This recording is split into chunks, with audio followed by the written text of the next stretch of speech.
नमस्ते, कैसे हैं आप सब। उम्मीद करता हूँ बढ़िया होंगे। आज अपन फिजिक्स के क्रैश कोर्स के अंदर चैप्टर नंबर 3 यूनिट नंबर 2 का लेक्चर नंबर 2 देखने वाले हैं और इसके अंदर अपन पढ़ने वाले हैं अपवहन वेग को। इसे अपवाह वेग भी कहा जाता है, अंग्रेजी में ड्रिफ्ट वेलोसिटी कहा जाता है और अपने आप में एक महत्वपूर्ण टॉपिक है जिससे क्वेश्चन बन सकते हैं। बट इसको पढ़ने से पहले हमें कुछ छोटे छोटे टॉपिक को पढ़ना होगा, ठीक है। उनको शुरुआत करने से पहले अभी तक अपन विद्युत धारा के बारे में पढ़ चुके हैं और उससे रिलेटेड सूत्र देख चुके हैं। अपन ये भी पढ़ चुके हैं कि आई इज इक्वल टू होता है क्यू बटा टी, ठीक है। अपन धारा घनत्व को भी पढ़ चुके हैं, J is equal to I cos theta बटा ए। ये फॉर्मूला मैंने पिछले लेक्चर के अंदर थोड़ा सा गलत लिख दिया था, तो इसको सुधार लेना, ठीक है। मैंने क्षेत्रफल का घटक ले लिया था, वास्तविकता में विद्युत धारा का घटक लिया जाता है, ठीक है। तो धारा घनत्व को भी मैं और एक्सप्लेन कर दूंगा। उससे पहले जितने भी विद्यार्थी नए हैं, अगर वो पुराने लेक्चर को देखेंगे तो और बेहतर तरीके से समझ में आएगा। और ये एक क्रैश कोर्स है तो इसमें फास्ट पढ़ेंगे, डेफिनेशन वगैरह अपन यहाँ पर नहीं लिखने वाले। आप हालांकि मैं बोल के बता दूंगा, पर लिखने की यहाँ पर कोई आवश्यकता नहीं है। दूसरी चीज़, अगर आपको नोट्स वगैरह और किसी भी तरीके का कंटेंट, टेस्ट पेपर वगैरह कुछ भी चाहिए तो उसके लिए आप डिस्क्रिप्शन में दी गई लिंक को चेकआउट कर सकते हो, ठीक है। अब अपन आगे बढ़ते हैं। तो आगे वाली चीज़ों को पढ़ने से पहले एक बार अपन धारा घनत्व को रिवाइज कर लेते हैं, ठीक है। विद्युत धारा का सूत्र क्या होता है? Q बटा T, यानी एक निश्चित दिशा में कितनी समय में कितना आवेश प्रवाहित हो रहा है, उसी को विद्युत धारा कहा जाता है। और धारा घनत्व क्या होता है? किसी एकांक क्षेत्रफल से लंबवत निकलने वाली धारा। मैं इसको लिख ही देता हूं यहां पर, एकांक क्षेत्रफल से निकलने वाली लंबवत धारा या फिर विद्युत धारा, इसको बोला जाता है धारा घनत्व। कोई आपका पर्टिकुलर आपने एकांक क्षेत्रफल ये ले लिया है, अब इसके लंबवत, जैसे इसका क्षेत्रफल सदिश है इस तरीके से, ठीक है, ये इसका क्षेत्रफल सदिश है, तो अब इसके क्षेत्रफल से लंबवत जो धारा निकल रही है, इस तरीके से जो धारा निकल रही है, इसको बोला जाएगा धारा घनत्व, ठीक है। एकांक क्षेत्रफल से निकलने वाली धारा, फॉर्मूला जो मैंने बता दिया है, J equal to I cos theta. मान लो कंडीशन कुछ इस तरीके की है, ये अपना क्षेत्रफल है और धारा कुछ इस तरीके से निकल रही है, या फिर ये आपका क्षेत्रफल है और धारा कुछ इस तरीके से निकल रही है। तो आप सभी जानते हो इसका जो क्षेत्रफल सदिश बनेगा वो लंबवत बनेगा और इसका जो क्षेत्रफल सदिश बनेगा वो लंबवत बनेगा। जिन भी बच्चों को समझ में नहीं आ रहा उनको मैं बता दूं कि कोई भी पृष्ठ, जैसे इस हाथ को आप एक पृष्ठ मान लो, तो इससे अगर मैं सीधी रेखा इस तरीके से निकालता हूं तो वो क्षेत्रफल सदिश कहलाती है। अब इसको देखो, ये थोड़ा सा झुका हुआ है, ये देखो थोड़ा सा झुका हुआ है, तो उसका क्षेत्रफल सदिश भी सीधा नहीं आएगा, ऐसे नहीं जाएगा क्षेत्रफल सदिश। चूंकि ये थोड़ा सा झुका हुआ है इसीलिए इसका क्षेत्रफल सदिश भी थोड़ा सा झुक जाएगा। जैसे ये है, इससे जो सीधी रेखा निकलेगी वो क्षेत्रफल सदिश होगी। इसको झुकाया तो ये क्षेत्रफल सदिश भी झुक गया, सीधा किया तो क्षेत्रफल सदिश भी सीधा। यहाँ पर देख लो, ये बिल्कुल सीधा बनाया हुआ है मैंने, तो इसका क्षेत्रफल भी बिल्कुल सीधा निकलेगा। ये थोड़ा सा मैंने झुका दिया तो अगेन इसका क्षेत्रफल सदिश भी थोड़ा सा झुक गया। अब ये कुछ इस तरीके से है, ये एक तार है, ठीक है, हाँ सॉरी थोड़ा सा गलत बना दिया, इसको देखो, ये एक वायर है कुछ इस तरीके से, ठीक है। और इसमें जो करंट प्रवाहित हो रहा है वो इस तरीके से प्रवाहित हो रहा है, जो क्षेत्रफल सदिश के साथ थीटा कोण बना रहा है। इसको देख लो, ये तार है, इसमें ये सीधा करंट बह रहा है, ये विद्युत धारा सीधी बह रही है, लेकिन जो क्षेत्रफल है ये थोड़ा सा झुका हुआ है थीटा कोण पर, और यहाँ पर दोनों एक ही दिशा में है। तो यहाँ पर धारा घनत्व तो क्या होगा? एकांक क्षेत्रफल से निकलने वाली धारा। तो मान लो इसके क्षेत्रफल ए से आई धारा निकल रही है, तो एकांक क्षेत्रफल से कितनी धारा निकलेगी? आई बटा ए, और ये हो जाएगा इसका धारा घनत्व। दोबारा देख लो, धारा घनत्व क्या होता है? एकांक क्षेत्रफल से निकलने वाली धारा। ये इसका ए क्षेत्रफल है, इससे आई धारा निकल रही है, तो ए क्षेत्रफल से कितनी धारा निकल रही है? आई धारा। तो एकांक से कितनी निकलेगी? आई बटा ए, ठीक है। मान लो 10 आम 5 रुपए के आ रहे हैं, तो एक आम कितना आएगा? 5 बटा 10 कर दो, या फिर ये देखो 5 रुपए के 10 आम आ रहे हैं, तो एक आम कितने का आएगा? 5 रुपए के 10 आम आ रहे हैं, तो एक आम कितने आएगा? 10 में 5 से भाग दे दो, 5 दूनी 10। तो ठीक वैसे ही ए क्षेत्रफल में आई धारा है, तो एकांक क्षेत्रफल में आई बटा ए धारा होगी, तो इसका क्षेत्रफल आ गया आई बटा ए। एकांक क्षेत्रफल से निकलने वाली लंबवत धारा होती है, वही धारा घनत्व कहलाती है। तो इसके ये जो पर्टिकुलर एरिया है, इसके ये जो लंबवत निकलने वाली धारा है वो यही है आई। यहाँ पर देखो, यहाँ पर देखोगे तो ये जो क्षेत्रफल है ये रहा, ठीक है। धारा इसके लंबवत कितनी निकल रही है? ये तो थीटा कोण पर निकलने वाली धारा। अपने को वो धारा नहीं लेनी जो थीटा कोण पर निकल रही हो, अपने को वो धारा लेनी है जो उसके लंबवत से निकल रही हो। तो इसके लंबवत वाला घटक कौन सा होगा? ये क्षेत्रफल सदिश की दिशा में, क्योंकि क्षेत्रफल सदिश भी तो इस पृष्ठ के लंबवत ही होता है, तो विद्युत धारा भी अपने को पृष्ठ के लंबवत ही चाहिए, तो आई का वो घटक ले लेंगे जो क्षेत्रफल सदिश की तरफ हो, आई कॉस थीटा। पिछली बार मैंने गलती से ये बता दिया, मैंने एरिया का घटक ले लिया था। वैसे अगर आप एरिया का घटक लोगे तो भी कोई खास फर्क पड़ने नहीं वाला, लेकिन उससे डेफिनेशन रॉन्ग हो जाएगी। डेफिनेशन ये कहती है कि एकांक क्षेत्रफल से निकलने वाली लंबवत धारा, इसको भी मैं समझाऊंगा, हर एक पॉइंट को आपको बताऊंगा, चिंता मत करो। पर पहले जितना समझा रहा हूँ उस पर ध्यान दो कि ये जो धारा है थीटा एंगल पर निकल रही है, उसका क्षेत्रफल की तरफ घटक लो, आई कॉस थीटा। यहाँ पर देखो, ये जो क्षेत्रफल है इसके लंबवत एरिया वेक्टर ये है, जबकि धारा इससे थीटा कोण पर जा रही है, तो अपने को कौन सी चाहिए? लंबवत धारा। तो आई का इधर की तरफ घटक ले लो, तो क्या हो गया? आई कॉस थीटा। थीटा की तरफ घटक ले लो तो आई कॉस थीटा। तो इसका धारा घनत्व तो क्या हो गया? जे इज इक्वल टू क्या हो गया? ए क्षेत्रफल से निकल रही है धारा आई कॉस थीटा। अपने को ये धारा नहीं निकलनी थी जो जा रही है, वो देखनी है जो लंबवत जा रही है, वो कौन सी है, आई कॉस थीटा। तो इसका क्या हो गया, ए बटा आई कॉस थीटा। भाई ये क्षेत्रफल से आई कॉस थीटा धारा निकल रही है, तो एकांक क्षेत्रफल से कितनी निकलेगी, सॉरी एकांक क्षेत्रफल से कितनी निकलेगी, आई कॉस थीटा बटा ए। बस फर्क सिर्फ इतना है, यहाँ पर ए से आई धारा निकल रही थी लंबवत, यहाँ पर लंबवत आई कॉस थीटा निकल रही है। ठीक है, बस यही फर्क निकल के आ गया। यहाँ पर भी देखो, यहाँ पर धारा घनत्व तो जे क्या हो जाएगा, क्या होता है धारा घनत्व का डेफिनेशन पढ़ लो, एकांक क्षेत्रफल से निकलने वाली लंबवत धारा। अब इसके ए क्षेत्रफल से कितनी लंबवत निकल रही है, आई कॉस थीटा। ठीक है, ये लंबवत नहीं निकल रही है तो सीधी निकल रही है। लंबवत कितनी निकल रही है, आई कॉस थीटा। कितनी, आई कॉस थीटा। तो ए से आई कॉस थीटा निकल रही है, तो एक से कितनी निकलेगी, दोबारा आई कॉस थीटा को ए से डिवाइड कर दो तो एकांक क्षेत्रफल से निकल के आ जाएगी। दोबारा देख लो, एरिया से ही डिवाइड कर रहे हैं अपन, किसको, विद्युत धारा को डिवाइड कर रहे हैं एरिया से ही। लेकिन यहाँ पर चूंकि आई लंबवत है और यहाँ पर आई लंबवत नहीं है, आई का जो कॉस थीटा वाला भाग है, आई का कॉस थीटा वाला भाग है वो लंबवत है। क्षेत्रफल तो ऐसे झुका हुआ है, ऐसे क्षेत्रफल झुका हुआ है, धारा ऐसे निकल रही है, तो ये लंबवत थोड़ी है। इसका ये वाला भाग लोगे, ये वाला भाग, ये लंबवत बैठेगा। आप देखो, अगर मैं ये है और इसको लंबवत कहूँ तो ये लंबवत नहीं है, अगर मैं सीधा कर दूँ इसका तो देखो टेढ़ा निकल के आ जाएगा। मैं और अच्छे से समझा देता हूँ आपको, लंबवत होता है बिल्कुल 90 डिग्री के एंगल पर, ये इसका लंबवत है। अब इसको मैं झुका दूंगा तो लंबवत भाग भी झुक जाएगा। अब मैं यहाँ पर क्या कह रहा हूँ, ये जो विद्युत धारा है सीधी है और क्षेत्रफल है झुका हुआ है, तो क्षेत्रफल झुका हुआ है और विद्युत धारा है वो कैसी है, सीधी है। तो ये लंबवत थोड़ी हुई, देखो इसको सीधा करता हूँ मैं, देखो ये लंबवत थोड़ी हुई, ये तो ऊपर की तरफ है। लंबवत क्या होगी, लंबवत होगी ये इस तरीके से नहीं, ये लंबवत होगी और क्षेत्रफल झुका हुआ है तो ये भी झुक जाएगी। तो जो इसका एरिया वेक्टर है वो भी तो इसके लंबवत ही होता है। तो कुल मिलाकर अपने को ये करना है, विद्युत धारा को एरिया वेक्टर की दिशा में ले लेना है, क्योंकि एरिया वेक्टर कैसा होता है, हमेशा लंबवत होता है। तो एरिया वेक्टर की दिशा में जो आप विद्युत धारा लोगे वो भी लंबवत ही होगी। तो आई को ले लिया ए की दिशा में, तो आई कॉस थीटा आ गया। ठीक है, अब इसको मैं और बेहतर तरीके से समझा देता हूँ कि ये मैंने क्यों पढ़ाया। वैसे ज्यादातर टीचर इसे बताते नहीं है, पर मैंने क्यों बताया ये भी मैं आपको समझा देता हूँ, ताकि आपको बाद में कोई दिक्कत ना हो, बाद में जो कंफ्यूजन क्रिएट होता है वो ना हो। ठीक है, तो ये तो आपके समझ में आ गया होगा। धारा घनत्व इक्वल टू क्या होता है, आई कॉस थीटा बटे ए, या फिर इसे लिख दो जे वेक्टर इज इक्वल टू आई बटा ए वेक्टर। और यहाँ पर विद्युत धारा कौन सी ली है, जो क्षेत्रफल के लंबवत है। ठीक है, क्षेत्रफल के लंबवत है वो, इसीलिए आई कॉस थीटा वाला भाग भी ले लिया। अब देखो, ये अपने पास सीधा क्षेत्रफल है तो इसका क्षेत्रफल सदिश भी कैसा निकल के आ गया, सामने की तरफ, और विद्युत धारा भी इसी तरीके से सामने की तरफ बह रही है। तो क्षेत्रफल सदिश की दिशा में ही है, यानी क्षेत्रफल के लंबवत है। भाई क्षेत्रफल सदिश इसके लंबवत होता है एरिया के, और विद्युत धारा इसके समांतर है, तो वो एरिया के लंबवत ही हुई। अब यहाँ पर देख लो, यहाँ पर है ये सीधा है और यहाँ पर है ये थीटा एंगल पर झुका हुआ, तो इसका एरिया इस तरीके से निकल के आ गया। ठीक है, विद्युत धारा सीधी बह रही है, एंगल बन रहा है थीटा का। ठीक है, ये बिल्कुल सीधा है, तो सीधा है तो एरिया वेक्टर नीचे की तरफ या ऊपर की तरफ किधर भी बना लो, क्या फर्क पड़ता है। और विद्युत धारा निकल रही है सीधी। ठीक है, अब यहाँ पर अपन देखने वाले हैं क्षेत्रफल सदिश। क्षेत्रफल सदिश, क्षेत्रफल सदिश, क्षेत्रफल सदिश। पहले फॉर्मूला लिख दूं, फॉर्मूला क्या होता है, आई कॉस थीटा बटा ए। यहाँ पर भी वही फॉर्मूला लगेगा और यहाँ पर भी वही फॉर्मूला लगेगा। अब सारे कॉन्सेप्ट आपको क्लियर हो जाएंगे, जो भी डाउट है वो भी हट जाएंगे। यहाँ पर देख लो, दोनों एक ही दिशा में है, क्षेत्रफल सदिश और विद्युत धारा। तो थीटा यानी एंगल यहाँ पर कितना हो गया, 0 डिग्री, और कॉस 0 डिग्री की वैल्यू कितनी होती है, 1 होती है। तो यहाँ पर निकल के आ गया आई बटा ए, इसकी वैल्यू तो 1 हो गई, उससे तो कोई फर्क ही नहीं पड़ा, आई में मल्टीप्लाई कर दिया। ये पहली कंडीशन।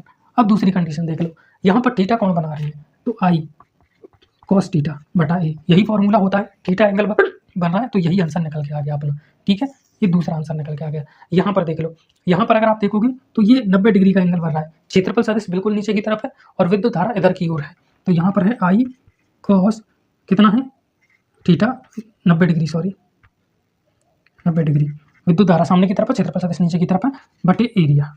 कॉस 90 डिग्री की वैल्यू 0, तो टोटल धारा घनत्व उसका 0 निकल के आ गया। ठीक है, अब परिभाषा से आप सीधा देख लो, ये तो मैंने फॉर्मूला लग के बताया, आप सीधा आंसर निकाल लो परिभाषा देख के। यहाँ पर धारा घनत्व क्या होगा, ए एरिया से आई धारा निकल रही है, ए एरिया से आई धारा निकल रही है, तो एकांक से कितनी निकलेगी, आई बटा ए, यही निकलेगी। यहाँ पर देख लो, ये लंबवत नहीं निकल रही, धारा घनत्व की परिभाषा क्या कह रही है, लंबवत निकलने वाली धारा। तो लंबवत कौन सी होगी, जो क्षेत्रफल सदिश के समांतर होगी वही तो क्षेत्रफल के लंबवत होगी। तो इसका क्षेत्रफल सदिश की दिशा में घटक ले लो आई कॉस थीटा, इसका इधर की ओर घटक ले लो आई कॉस थीटा। तो एरिया से आई कॉस थीटा, ए एरिया से आई कॉस थीटा धारा निकल रही है, तो एकांक से निकलने वाली धारा घनत्व तो कहलाएगी। अब ए एरिया से आई कॉस थीटा है, तो एकांक से कितनी होगी, आई कॉस थीटा बटा ए। भाई धारा को डिवाइड कर दिया एरिया से, तो एकांक निकल के आ गई। ठीक है, यहाँ पर देख लो, धारा इस तरीके से निकल रही है और ये इस तरीके से रखा हुआ है, तो तो धारा तो सीधी निकल जाएगी, इसके एरिया से तो गुजरेगी नहीं भाई। ये रहा इसका एरिया, तो इससे कैसे निकलेगी? इस एरिया से तो कुछ गुजरेगा ही नहीं। समझने की कोशिश करो, जैसे ये अपने पास पृष्ठ है, ठीक है, जो विद्युत धारा है वो इस तरीके से जा रही है, तो वो इस एरिया से तो निकल जाएगी, लेकिन मैं इस एरिया के बारे में बात कर रहा हूँ जिसका मैंने एरिया वेक्टर लिया है, इसका एरिया वेक्टर लिया है, इस एरिया का देख लो, इस एरिया का नीचे की तरफ एरिया, इससे तो कोई विद्युत धारा ही नहीं निकल रही ना, इससे तो विद्युत धारा ऐसे निकलती, इस तरीके से निकलती, विद्युत धारा तो सीधी चली जा रही है ऐसे, वो ऐसे तो जा ही नहीं रही, वो तो सीधी चली जा रही है, तो इस एरिया से तो निकली नहीं, ये जो नीचे का एरिया था उससे तो कुछ निकला ही नहीं ना, तो इससे निकलने वाली धारा 0 है, तो इससे निकलने वाली लंबवत धारा, एकांक क्षेत्रफल से निकलने वाली लंबवत धारा, वही तो धारा घनत्व कहलाती है। अब इससे तो विद्युत धारा निकल ही नहीं रही, तो इसका आंसर कितना निकल के आ गया? 0। भाई इससे तो कोई धारा ही नहीं निकल रही ना, धारा तो सीधी निकल गई। हाँ, ये सीधा रखा होता है ऐसे तो इसमें से कुछ विद्युत धारा निकलती, पर ये तो ऐसे रखा हुआ है ना, ऐसे ऐसे ऐसे होता तो इसमें से विद्युत धारा निकल जाती, ऐसे है तो कोई विद्युत धारा नहीं निकलेगी। तो जो फॉर्मूला रख के देखा तो वैल्यू I/A, आई cos थीटा बटा ए, और 0 निकल के आई, तो फॉर्मूला अपना सही उत्तर निकाल कर दे रहा है, ये कन्फर्म हो गया। अपन एरिया का घटक नहीं ले सकते, एरिया का घटक लेते हैं तो फॉर्मूला कौन सा निकल के आता है? I/A cos theta, I/A cos theta. कोई दिक्कत नहीं है, यहाँ पर लिख दिया I/A, है ना, यहाँ पर भी रखोगे तो कोई दिक्कत नहीं है। देखो जैसे यहाँ पर रख के देख लो, J = I/A cos थीटा कितना बन रहा है? थीटा दोनों के बीच में 0 डिग्री बन रहा है, cos 0 की वैल्यू 1, तो धारा घनत्व तो निकल के आ गया I/A बिल्कुल सही है, इसमें तो कोई गलती नहीं है। यहाँ पर भी रख के देख लोगे तो कोई प्रॉब्लम नहीं आएगी, चाहे इसको लिख दो I cos थीटा बटा ए या फिर I/A cos थीटा लिख दो, कोई फर्क नहीं पड़ता, किसी एक का घटक ले लो। लेकिन यहाँ जाके प्रॉब्लम क्रिएट हो जाएगी, ये जो तीसरी कंडीशन है, अगर यहाँ पर रख दोगे J = I/A cos थीटा, ठीक है, ये जो मैंने फॉर्मूला बताया था पिछले लेक्चर के अंदर I/A cos थीटा, है ना, तो यहाँ पर प्रॉब्लम क्या निकल के आएगी? I/A cos, अब यहाँ पर कितना एंगल बन रहा है? 90 डिग्री का एंगल बन रहा है, जैसे कि पुट किया था। cos 90 डिग्री की वैल्यू कितनी हो गई? 0 हो गई, और किसी भी संख्या को 0 से डिवाइड करोगे तो वैल्यू आपकी इनफाइनाइट निकल के आएगी। अब यहाँ पर जाकर पूरा खेला हो जाता है। वैसे कोई टीचर इसको बताता नहीं है, जनरली बहुत सारे लोग इसी फॉर्मूले को इस्तेमाल कर देते हैं, आंसर भी ठीक ही निकल के आ जाता है, उससे कोई फर्क नहीं पड़ता। लेकिन डेफिनेशन को वो सूट नहीं करता। डेफिनेशन को सूट क्यों नहीं करता? क्योंकि जब आप एंगल 90 डिग्री रख दोगे तो धारा घनत्व की वैल्यू इनफाइनाइट निकल के आ जाएगी। जबकि आप कैसे कह सकते हो कि जब क्षेत्रफल इस तरीके से रखा हुआ है और धारा इस तरीके से सीधी निकल जा रही है तो इसका धारा घनत्व इनफाइनाइट हो गया। धारा घनत्व तो वही होता है ना, एकांक क्षेत्रफल से निकलने वाली धारा। अब एकांक क्षेत्रफल से धारा जब निकली नहीं रही तो धारा घनत्व शून्य आना चाहिए, जबकि ये बोल रहा है कि अनंत धारा है, अनंत तो आ ही नहीं सकता। तो यहाँ पर ये जो फॉर्मूला है वो रॉन्ग हो जाता है। आपको ये फॉर्मूला इस्तेमाल करोगे I cos थीटा तो सही रहेगा, बाकी इसको रख दो, इसको रख दो, कहीं पर गलती नहीं मानी जाती, दोनों को सही ही माना जाता है, क्योंकि किसी का भी घटक ले लो, पर ये ज़्यादा एक्यूरेट है, इसका प्रयोग भी कर सकते हो। लेकिन अगर आप देखोगे तो डेफिनेशन को जो परफेक्टली एक्सप्लेन करता है वो फॉर्मूला ये है, ठीक है। तो धारा घनत्व तो आपको अच्छे तरीके से समझ में आ गया होगा। रही बात इसके मात्रक की, तो भाई विद्युत धारा का मात्रक होता है एम्पियर और क्षेत्रफल का होता है मीटर स्क्वायर, तो एम्पियर पर मीटर स्क्वायर इसका मात्रक निकल के आ गया। अब आगे की ओर चलते हैं, अपवहन वेग पढ़ने वाले हैं, पर उससे पहले अपने को औसत वेग वगैरह भी पढ़ना पड़ेगा, जिससे चीज़ों को समझने में आसानी होगी। देखो मैंने यहाँ पर बना दिया, ये एक चालक है, ठीक है, ये एक चालक है। चालक आप सभी जानते होंगे, उम्मीद करता हूँ पहले कई बार इसके बारे में चर्चा कर चुका हूँ। अब कोई चालक है तो उसके अंदर परमाणु भी होगा, ये मान के चलो इनके अंदर परमाणु है, ये इनके अंदर परमाणु स्थित है इस तरीके से, ये परमाणु स्थित है, ठीक है, परमाणु यहाँ पर भी तो परमाणु स्थित है, ये परमाणु स्थित है। बेसिकली चालकों में होता क्या है, मुक्त इलेक्ट्रॉन ज़्यादा होते हैं। मुक्त इलेक्ट्रॉन का अर्थ क्या होता है, जैसे मेरे पास मैंने ये परमाणु बना लिया, तो ये उसका नाभिक है और ये इलेक्ट्रॉन उसके चारों तरफ चक्कर लगा रहे होते हैं, ये इलेक्ट्रॉन चारों तरफ चक्कर लगा रहे होते हैं, इस तरीके से इलेक्ट्रॉन चारों तरफ चक्कर लगा रहे होते हैं। जो इलेक्ट्रॉन सबसे दूर होता है वो नाभिक के सबसे कम संपर्क में होता है। जैसे पृथ्वी है, वो मंगल ग्रह को कंट्रोल नहीं कर पाती है, क्यों? क्योंकि मंगल ग्रह पृथ्वी से दूर है। वो बृहस्पति को कंट्रोल नहीं कर पाती, क्योंकि बृहस्पति ग्रह भी पृथ्वी से दूर है। लेकिन चांद पृथ्वी के चक्कर लगाता है, क्यों? क्योंकि चांद पृथ्वी के बहुत ज़्यादा नज़दीक है। तो वही यहाँ पर है, ये अपना नाभिक है और इलेक्ट्रॉन इसके चक्कर लगा रहा है, क्योंकि इलेक्ट्रॉन इसके अट्रैक्शन में है। लेकिन जो दूर वाला इलेक्ट्रॉन है वो इसके चक्कर लगा रहा है, इसके अट्रैक्शन में है, लेकिन उतना नहीं, कम। तो इसको थोड़ी सी भी आपने ऊर्जा दे दी, थोड़ी सी भी एनर्जी अगर आपने इसको दे दी तो ये बाहर चला जाएगा छोड़ छाड़ के, ठीक है, धोखा दे जाएगा, इसको छोड़ के चला जाएगा। तो इन्हीं इलेक्ट्रॉन को कहा जाता है फ्री इलेक्ट्रॉन। ये बाहर आ गया, अब ये हो गया फ्री इलेक्ट्रॉन, फ्री इलेक्ट्रॉन हो गया। अब चूंकि ये फ्री इलेक्ट्रॉन हो गया तो जैसे ये परमाणु है, इनमें से इस तरीके से फ्री इलेक्ट्रॉन निकल आए, इस तरीके से फ्री इलेक्ट्रॉन इनके ये निकल आए, तो इन पर पॉजिटिव चार्ज क्रिएट होगा, डेफिनेटली बात है। इलेक्ट्रॉन भी नेगेटिव है और नेगेटिव निकल गया तो इन पर हल्का सा पॉजिटिव चार्ज भी क्रिएट हो गया, ठीक है। हर परमाणु के निकले हैं जरूरी नहीं, पर बहुतों के निकल जाते हैं। बेसिकली चालक होते क्या है, चालक वो होते हैं जिनके पास मुक्त इलेक्ट्रॉन होते हैं, जिनके परमाणुओं में से कुछ इलेक्ट्रॉन को आसानी से निकाला जा सकता है। एक क्वेश्चन और पूछा जाता है कि अगर इन चालक जो है इनका ताप बढ़ा दिया जाए तो इनका ताप बढ़ाने से इनकी चालकता बढ़ेगी कि नहीं? तो इसका उत्तर होता है नहीं, घट जाएगी, क्योंकि इनका प्रतिरोध बढ़ जाता है। क्योंकि जब आप ताप दोगे तो उसमें से और इलेक्ट्रॉन निकल जाएंगे, भाई ताप एनर्जी मिलेगी तो जो इलेक्ट्रॉन है वो बाहर निकल जाएंगे। फ्री इलेक्ट्रॉन बहुत ज़्यादा होते हैं तो तुरंत इलेक्ट्रॉन बाहर निकलने लगेंगे। जब अंदर बहुत ज़्यादा इलेक्ट्रॉन, ये आवारा इलेक्ट्रॉन, फ्री इलेक्ट्रॉन जिन्हें बोलते हैं, ये बढ़ने लगेंगे तो आपस में इनकी टक्कर होगी, जिससे विद्युत धारा के संचलन में बाधा पैदा होगी। हालांकि इसको आगे जाके पढ़ेंगे, अभी दिमाग पर जोर मत डालो, पर इतना समझ लो कि इनमें से ये फ्री इलेक्ट्रॉन मुक्त हो गए। अब फ्री इलेक्ट्रॉन मुक्त हो गए तो ये घूम रहे हैं, ये इधर आ गए, ये इधर आ गए, ये इधर आ गए, ये इधर आ गए। अब ये इलेक्ट्रॉन यहाँ पर पहले से है, ये इलेक्ट्रॉन इससे टकराया तो ये इधर की ओर चला गया, ये इधर की ओर चला गया, और ये इलेक्ट्रॉन इधर की ओर जाने लगा। लेकिन ये प्रोटॉन है, ये इसे अपनी ओर खींच लेगा तो ये प्रोटॉन की तरफ आने लगा। पर यहाँ पर एक और इलेक्ट्रॉन पहले से मौजूद था तो इसने इसको धक्का दे दिया तो दूर चला गया। तो कुल मिलाकर मैं क्या समझाने की कोशिश कर रहा हूँ कि इसमें इलेक्ट्रॉन इधर से उधर, उधर से उधर एक दूसरे से टकराते फिर रहे हैं और घूमते हुए फिर रहे हैं। बाहर नहीं जाएगा इलेक्ट्रॉन, क्योंकि यहाँ पर देखो भाई पॉजिटिव चार्ज भी है और इलेक्ट्रॉन भी हैं जो इनको अपनी ओर आकर्षित कर। बहुत सारे बच्चों को लगता है कि ऐसे फ्री इलेक्ट्रॉन है तो वो बिल्कुल आवारा इलेक्ट्रॉन है, कहीं पर भी घूम रहा है। ऐसा नहीं होता। यहाँ पर ये जो प्लस चार्ज क्रिएट होता है ये भी इन्हें अपनी ओर आकर्षित करता है। यानी फ्री इलेक्ट्रॉन होने का मतलब ये नहीं है कि इन पर कोई भी बल नहीं लग रहा, इनके ऊपर फोर्स लग रहा होता है, बल इनके ऊपर लग रहा होता है, लेकिन वो बल की मात्रा एक तो कम होती है और फिर वो बल चेंज हो जाता है। जैसे ये इलेक्ट्रॉन पर प्लस इसे अपनी ओर आकर्षित कर रहा है, इस तरीके से प्लस इसे अपनी ओर आकर्षित कर रहा है, जबकि ये वाला जो इलेक्ट्रॉन यहाँ पर मौजूद है, देखो ये इलेक्ट्रॉन प्लस इसे अपनी ओर आकर्षित कर रहा है और ये इलेक्ट्रॉन इसे प्रतिकर्षित कर रहा है, तो ये इस तरफ चला गया। प्लस आकर्षित कर रहा था इसीलिए इधर रहा और इलेक्ट्रॉन ने प्रतिकर्षित किया इसीलिए इधर चला गया। अब जैसे ये इधर आया, ये प्लस इसको इधर की ओर खींचने लगा और ये इलेक्ट्रॉन इसे इधर की ओर खींचने लगा। तो अब कुल मिलाकर समझो इन पर उल्टा सीधा इधर उधर से बल लग रहा होता है, जिसके कारण ये गति भी कर रहे होते हैं, लेकिन इनकी गति कोई एक निश्चित दिशा में नहीं होती। इस गति को कहा जाता है यादृच्छिक गति।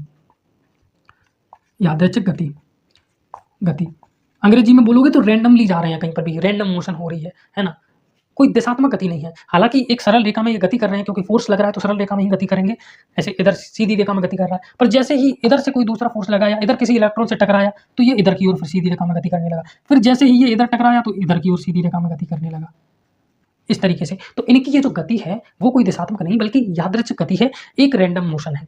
तो एक इलेक्ट्रॉन मान लीजिए u1 वेग से गति कर रहा है, दूसरा मान लीजिए u2 वेग से गति कर रहा है, तीसरा u3 वेग से गति कर रहा है। ऐसे ही मान के चलो इसमें n इलेक्ट्रॉन है जो कि un वेग से गति कर रहा है, ठीक है। अब इसका औसत वेग कैसे निकालेंगे, u एवरेज कैसे निकालेंगे, तो n से डिवाइड कर दो, जितने भी इलेक्ट्रॉन का वेग है उसे n से डिवाइड कर दो, जितने भी इलेक्ट्रॉन है उससे, तो आपके पास u एवरेज निकल के आएगा जिसकी वैल्यू होगी 0।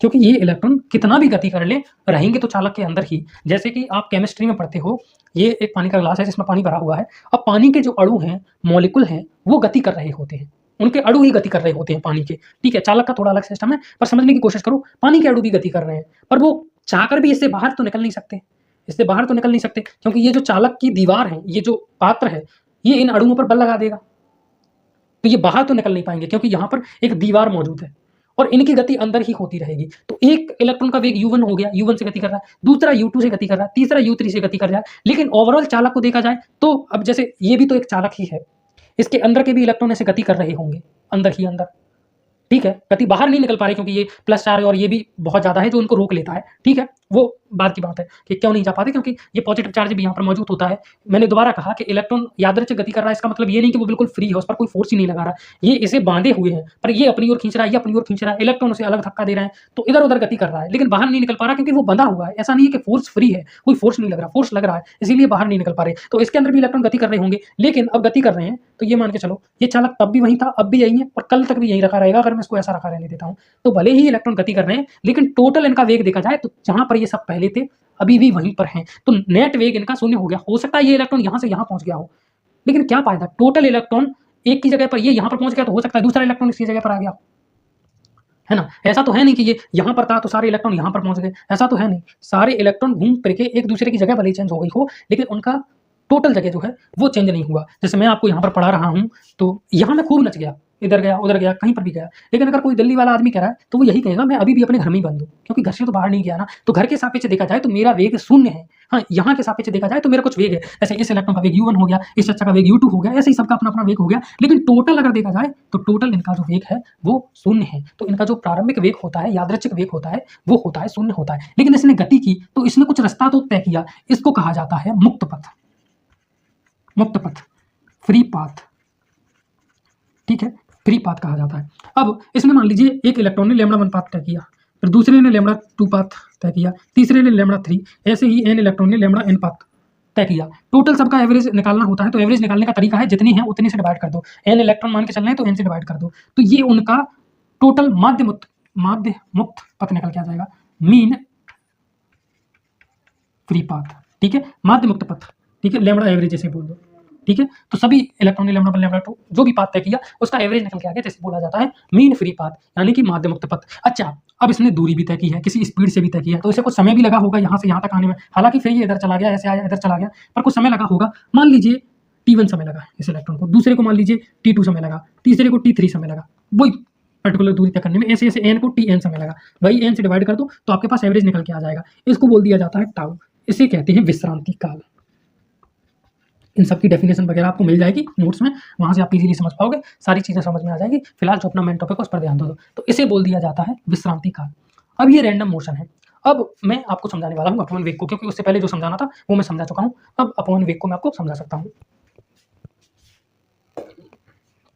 ओके, तो मे बी लेक्चर आज का थोड़ा सा लंबा चला जाए, 29 मिनट ऑलरेडी हो चुकी है, पर फिर भी देख लो। अब मैंने यहाँ पर एक पर्टिकुलर विद्युत क्षेत्र लगा दिया, तो ये एक निश्चित दिशा में गति करने लगे। पहले तो ऐसे ऐसे कहीं पर भी फिर रहे थे, मैंने आपको बता दिया, लेकिन अब चूंकि यहाँ पर मैंने एक इलेक्ट्रिक फील्ड लगा दिया है तो सारे इलेक्ट्रॉन प्लस की तरफ भागने लगे। अब विद्युत क्षेत्र क्रिएट किया है तो एक तरफ प्लस होगा, एक तरफ माइनस होगा, तो सारे इलेक्ट्रॉन प्लस की तरफ भागने लगे, है ना, और माइनस से दूर भागने लगे, इस तरफ गति करने लगे। अभी ये हो रहा है, यहाँ पर एक और चीज़ को रिलेट करने की कोशिश करना कि पहले मैंने आपको एक नियम पढ़ाया था जिसके अंदर मैंने आपको बताया था कि कोई भी अपने पास बंद पृष्ठ है, गॉसियन पृष्ठ के बारे में बताया था ना, है ना, उधर भी बताया था मैंने आपको। तो कोई भी इस तरीके से अपने पास बंद पृष्ठ है तो उसके अंदर टोटल विद्युत क्षेत्र शून्य होता है। तो इधर प्लस से माइनस की तरफ विद्युत क्षेत्र क्रिएट हो रहा है और इधर सारे इलेक्ट्रॉन इधर की तरफ भाग रहे हैं, तो विपरीत दिशा में विद्युत क्षेत्र क्रिएट होने लगा। तो टोटल विद्युत क्षेत्र इसके अंदर कितना हो गया? शून्य, क्योंकि एक इस तरफ है और एक इस तरफ है, तो टोटल शून्य हो गया। जिनकी समझ में नहीं आया वो फालतू में परेशान ना हो, क्योंकि ये टॉपिक नहीं है, ये तो बस मैं आपको रिलेट करना था पिछली बार जो पढ़ाया था उससे, ठीक है। हाँ, पर इतना समझ में आ गया होगा कि अब ये एक निश्चित दिशा में गति करने लगे। अब सारा ठीक है, सारी चीज़ें आपकी समझ में आ रही हैं। एक डाउट और पैदा होता है जिन्होंने लेवल पढ़ रखी है, सर यहाँ पर वेग भी है, समय भी लग रहा है, ये कुछ डिस्टेंस भी तय कर रही है। मान लो इसकी लंबाई l है, इस तरीके से लंबाई l है, इसका जो एरिया है वो a एरिया है, ठीक है, मान के चलते हैं। इसमें इलेक्ट्रॉन की संख्या n है, ठीक है, और इसका जो कुछ आयतन हो गया, v आयतन हो गया, v इक्वल टू आयतन इक्वल टू क्षेत्रफल गुणित लंबाई a × l, ये भी मैं आपको पहले पढ़ा चुका हूँ, ये हो गया। सर ठीक है, तो ये इलेक्ट्रॉन पर फोर्स क्रिएट हो रहा है और ये गति भी कर रहे हैं, तो त्वरण भी तो होगा, है ना। देखो भाई, आपको पता है एक बिल्डिंग है, उस पर से कोई लड़का गिरा तो उसके यहाँ ज़्यादा चोट नहीं लगी, लेकिन 4-5 मंजिल ऊंची बिल्डिंग से अगर वो गिरा तो टूट गया, फट गया। क्यों? कम ऊंचाई से गिरा तो कम चोट क्यों लगी, ज़्यादा ऊंचाई से गिरा तो ज़्यादा चोट क्यों लगी? क्योंकि ज़्यादा ऊंचाई से गिरेगा तो नीचे ज़्यादा स्पीड में टकराएगा और कम ऊंचाई से गिरेगा तो नीचे कम स्पीड में टकराएगा। तो ये फर्क होता है, क्योंकि उसके ऊपर एक फोर्स लग रहा है, एक एक्सेलरेशन लग रहा है। अगर आपके ऊपर एक बल लगता जाए तो आपकी स्पीड बढ़ने लगती है। देखो पहले मैं जा रहा हूँ, बाद में भी 5 मीटर पर सेकंड की स्पीड से, तो यानी कि आप गति कर रहे हो लेकिन आपके ऊपर कोई फोर्स नहीं लग रहा। लेकिन पहले आप जा रहे थे 5 मीटर पर सेकंड की स्पीड से, अब जा रहे हो आप 10 मीटर पर सेकंड की स्पीड से, फिर जा रहे हो आप 5 मीटर पर सेकंड की स्पीड से, यानी अब आपके ऊपर एक एक्सेलरेशन क्रिएट हो रहा है, त्वरण क्रिएट हो रहा है, क्योंकि आपके ऊपर एक निश्चित बल लग रहा है जिससे आपकी स्पीड बढ़ती जा रही है। जैसे ऊपर से आदमी गिरता है, क्योंकि उस पर लगातार गुरुत्वाकर्षण बल लग ही रहा होता है, तो पहले उसकी स्पीड 5, फिर 10, फिर 15, फिर थम कुछ नहीं, ठीक है, स्वाहा। तो इस तरीके से एक्सेलरेशन लगने के कारण बढ़ता जाता है। तो यहाँ पर भी तो इन पर फोर्स क्रिएट हो रहा है, तो यहाँ पर भी तो कोई एक्सेलरेशन क्रिएट हो रहा होगा। तो चलो एक्सेलरेशन निकाल लेते हैं, F equal to q e, ठीक है, F equal to q e. आवेश यहाँ पर एक इलेक्ट्रॉन पर लग रहा है बल, ठीक है, और विपरीत दिशा में लग रहा है बल, ठीक है, ई ई, ये नेगेटिव चिन्ह केवल दिशा को दर्शाने का काम करता है। तो E into e, F equal to क्या निकल के आ गया? माइनस के ई इंटू ई। यहाँ तक तो आपको कोई दिक्कत होगी नहीं, इस तरीके से इसके ऊपर फोर्स क्रिएट हो रहा है। एक मिनट, तो एक लेक्चर तो रिकॉर्ड हो गया, दूसरा और है, ठीक है, जल्दी खत्म करने की कोशिश करते हैं। तो फोर्स क्रिएट हो रहा है माइनस के ई इंटू ई, यहाँ तक तो अपने को कोई दिक्कत नहीं। देखो ये अपोजिट होता है, आप सभी समझ रहे होंगे इसको, जिस तरफ विद्युत क्षेत्र लगता है इलेक्ट्रॉन उसके विपरीत दिशा में गति करता है, ठीक है। एफ इक्वल टू क्या होता है? M a is equal to minus k e into ई, है ना। द्रव्यमान गुणित त्वरण ही बल कहलाता है, आप सभी को पता होगा। त्वरण निकालना था तो माइनस के ई बटा एम को बटे में ले आओ, तो ए इज इक्वल टू निकल के आ गया इस तरीके से, ए इज इक्वल टू निकल के आ गया ई बटा एम। विद्युत क्षेत्र एक सदिश राशि है, त्वरण भी सदिश राशि है, इलेक्ट्रॉन और द्रव्यमान दोनों एक अदिश राशि होती है, ठीक है। तो यहाँ तक तो अपने को कोई दिक्कत नहीं है। अब समझने की कोशिश करो, अब अपवहन वेग क्या होता है?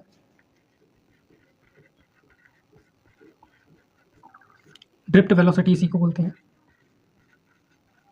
तो अब आपने जब पर्टिकुलर विद्युत क्षेत्र लगा दिया तो जो इलेक्ट्रॉन जिस वेग से गति कर रहा है उसी को बोला जाता है अपवहन वेग। तो मेरा क्वेश्चन ये है, देखो परिभाषा आपको मिल जाएगी नोट्स के अंदर, विद्युत क्षेत्र क्रिएट करने पर किसी चालक के अंदर इलेक्ट्रॉनों की गति अपवहन वेग कहलाती है, इलेक्ट्रॉनों का वेग बेसिकली अपवहन वेग कहलाता है। क्वेश्चन तो ये है, क्या ये त्वरित गति है? बहुत सारे बोलेंगे सर त्वरण तो क्रिएट हो रहा है, फोर्स भी लग रहा है तो त्वरित गति होगी। तो आंसर है ये त्वरित गति नहीं है, इसे त्वरित गति नहीं कहा जा सकता। क्यों? क्योंकि ये इलेक्ट्रॉन है तो इसके आगे एक और इलेक्ट्रॉन है, अभी इलेक्ट्रॉन जा रहा था सामने वाले इलेक्ट्रॉन से टकरा गया, हो गया स्वाहा। भले ही रैंडम मोशन ना हो रहा हो, एक निश्चित दिशा में गति हो रही होगी, लेकिन भरे तो इलेक्ट्रॉन ही पड़े हैं भाई। अब जब इलेक्ट्रॉन ही भरे पड़े हैं यहाँ पर, तो इलेक्ट्रॉन आपस में एक दूसरे से टकराएंगे। तो ये इलेक्ट्रॉन जा रहा था, ये उससे टकराया, ये यहीं पर रह गया, वो आगे जाने लगा। फिर अब ये जो इलेक्ट्रॉन है ये रुक थोड़ी जाएगा, टक्कर हो गई इस इलेक्ट्रॉन की इससे, तो ये रुक थोड़ी जाएगा, ये दोबारा गति करने लगेगा, क्योंकि इस पर विद्युत क्षेत्र तो क्रिएट हो रहा है, विद्युत क्षेत्र तो लग रहा है ना, तो ये फिर से उसी दिशा में जाने लगा। अब सामने वाला इलेक्ट्रॉन सामने वाले इलेक्ट्रॉन से फिर टकरा गया, है ना, फिर ये इलेक्ट्रॉन किसी और से टकरा गया, यानी कुल मिलाकर इलेक्ट्रॉन जाएगा उसकी टक्कर होगी, जाएगा उसकी टक्कर होगी, क्योंकि लाखों करोड़ों की संख्या में इलेक्ट्रॉन पड़े हैं, तो टक्कर होगी, जाएगा, टक्कर होगी, पर वो जाएगा क्योंकि इलेक्ट्रिक फील्ड फोर्स क्रिएट कर रहा है। तो कुल मिलाकर बात क्या है कि वो जा तो रहा है, लेकिन टक्कर के कारण त्वरित नहीं हो पा रहा, फिर से उसे अपनी स्पीड स्टार्ट करनी पड़ रही है। तो जो उसका एवरेज वेग है वो बना रह रहा है, वो बढ़ नहीं पा रहा। अगर वो सीधा चलता तो धीरे धीरे धीरे धीरे बढ़ता जाता, पर वो बढ़ क्यों नहीं पा रहा? जैसे एक आदमी बिल्डिंग से गिरा, वो दूसरी छत पर पड़ा, फिर दूसरी से गिरा तीसरी पर पड़ा, फिर तीसरी से गिरा चौथी पर पड़ा। हाँ, नीचे नीचे आते आते उसका स्वाहा हो जाएगा, लेकिन उसकी स्पीड नहीं होगी। वो सीधा ऊपर से गिरेगा तो नीचे जमीन पर बहुत तेजी से टकराएगा, लेकिन फिर किसी पर गिरा, फिर किसी पर गिरा, फिर किसी पर गिरा, फिर किसी, क्रिश मूवी देखिए ना, उसमें पहले वो ऊपर से गिर रहा होता है, फिर दूसरी डाली पर टकराता है, फिर से स्पीड रुक जाती है, फिर गिरना शुरू होता है, फिर नीचे किसी और डाली पर टकरा गया, फिर नीचे किसी और डाली पर। तो वही हाल यहाँ पर है, वो नीचे गिर तो रहा है, जैसे इलेक्ट्रॉन चल तो रहा है, पर टक्कर हुई फिर स्पीड कम, टक्कर हुई फिर स्पीड कम, तो वो त्वरित नहीं हो पा रहा। ऐसे नहीं कि स्पीड बढ़ती जा रही है, और फिर यही हाल है यहाँ पर कि गति तो है मगर कोई त्वरित गति नहीं है। तो ड्रिफ्ट वेलोसिटी कोई त्वरित गति नहीं होती। तो चलो ठीक है, जो भी गति होती है उसको निकाल लेते हैं। तो जो भी गति होती है उसको निकाल लो। v इक्वल टू क्या होता है, u प्लस के a t. v equal to होता है u प्लस के ए टी। पर अपन एक इलेक्ट्रॉन के लिए थोड़ी निकाल रहे हैं, सभी इलेक्ट्रॉनों की एवरेज निकाल रहे हैं। तो इसका भी एवरेज ले लिया, इसका भी एवरेज ले लिया, इसका भी एवरेज ले लिया, ठीक है, ये एवरेज का चिन्ह होता है। तो सभी इलेक्ट्रॉन जो एवरेज विद्युत क्षेत्र लगाने पर गति कर रहे हैं उसी को ड्रिफ्ट वेलोसिटी कहा जाता है। इसे vd से दर्शाते हैं, लिख देना vd से दर्शाते हैं, तो होगी ड्रिफ्ट वेलोसिटी। अब u क्या होता है, v equal to u plus के टी, ये न्यूटन के गति के नियम है। u होता है प्रारंभिक वेग। तो शुरुआत में तो भाई उनका टोटल वेग जीरो था, मतलब एक इलेक्ट्रॉन का टोटल वेग भले ही जीरो नहीं था, वो गति कर रहा था, लेकिन सबका एवरेज वेग, सबका एवरेज है ना, यहाँ पर एवरेज का चिन्ह लगा है, सबका एवरेज वेग तो जीरो था, तो इसका तो एवरेज वेग जीरो हो जाएगा प्लस के। अब देखो यहाँ पर त्वरण है, त्वरण तो सबका वही है, कॉन्स्टेंट है, तो माइनस के ई बाय एम। यहाँ पर टी का एवरेज ले लो, टी का एवरेज यानी जो समय तय लग रहा था उसका एवरेज, टक्कर हो रही है, समय वही है, और उसका एवरेज क्या है, टाउ, विश्रांति काल जैसे बोल रहे हैं, तो टाउ निकल के आ गया। चलो मैं इसको और समझा देता हूँ, इन नीचे के पोर्शन को मिटा देता हूँ, ठीक है, ये सब आपने नोट कर लिया होगा, ठीक है। अपवन वेग निकालना है, आप सभी जानते हो जो इलेक्ट्रॉन का वेग है वो मान के चलो वेग है, तो वेग कैसे निकालेंगे, u प्लस के ए टी। प्रारंभिक वेग में त्वरण और समय के साथ जोड़ दो, ये न्यूटन के नियम का फॉर्मूला होता है, आपको याद होगा। तो v equal to u plus के ए टी। एवरेज ले लो अब इनका, अपन एक इलेक्ट्रॉन का थोड़ी निकालना है, सबका निकालना है, तो सबका टोटल एवरेज ले लिया। अब सबका एवरेज विद्युत क्षेत्र लगाने पर जो वेग है उसी को ड्रिफ्ट वेलोसिटी कहते हैं, vd। सूत्र क्या होता है, उनका प्रारंभिक वेग, तो सभी इलेक्ट्रॉनों का प्रारंभिक एवरेज वेग जीरो था, मैंने आपको पहले ही बता दिया था, वो यादृच्छिक मोशन के कारण, ठीक है। ए यानी त्वरण माइनस के ई बटा एम, जो कि अभी निकाला था, यहाँ पर मिटा दिया। और टी का एवरेज टाउ होता है, विश्रांति काल कहलाता है, जो कि मैंने यहाँ पर लिखा था। तो ड्रिफ्ट वेलोसिटी इक्वल टू क्या निकल के आ गया, माइनस के ई टाउ बटा एम, ठीक है। ये विद्युत क्षेत्र यहाँ पर एक सदस्य राशि है, और ये अपॉन वेग भी यहाँ पर एक सदस्य राशि है। तो वी डी इक्वल टू निकल के आ गया माइनस के ई टाउ बटा एम। तो यहाँ पर कुल मिलाकर देखा जाए तो ये अपॉन वेग और विद्युत क्षेत्र, तो अपॉन वेग विद्युत क्षेत्र के समानुपाती है।